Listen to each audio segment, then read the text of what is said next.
Paladin. To put everything in balance is good. To put everything in harmony is better.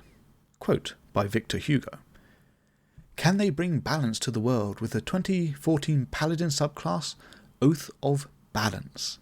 Paladins that take the Oath of Balance fight for neither good nor evil, but walk the fine line in between, leaning either way to accomplish their goals.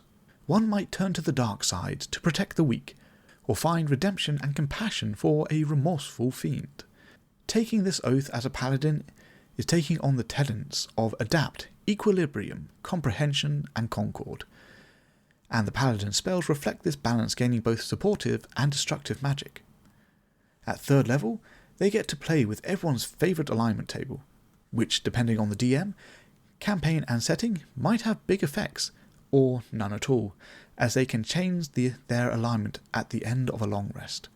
Great for attuning to that chaotic evil mop of vicious dust bunnies. After each long rest, the paladin can choose which side of the balance they feel like being for the day.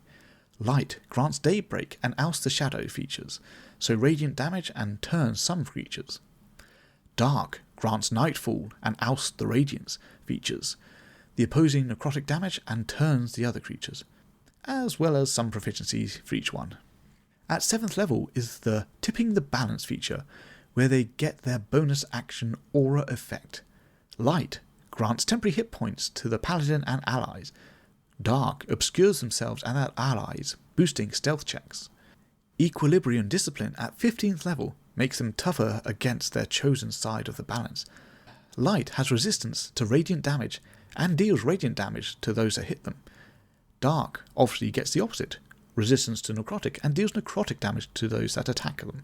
And to top it all off at level 20 is the Twilight Expanse feature. Nope, this isn't a Jujutsu Kaisen reference. As an action, the paladin becomes the Twilight Guardian, with a flying speed, dealing radiant and necrotic damage each attack while ignoring resistances, and the aura makes allies resistant to non-magical damage. Paladins are often thought of as a class that must stick to their oath, to the point that some players can go too far trying to roleplay it, or make unusual choices fearing the wrath of the DM or in-game deity. The Oath of Balance is meant to give paladins some character flexibility, letting them make choices opposite to what others think is in their nature. When someone asks you what your alignment is, the answer is just yes.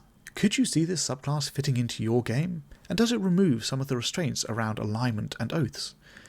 Imagine taking this subclass into a feud between warring religious factions and opposing tribes, letting you hear both sides of an argument without your alignment or oath forcing you down one route or another, even if that route leads to removing both sides from the argument permanently. Have fun and remember, there's two sides to a coin, but beware when it lands on its edge.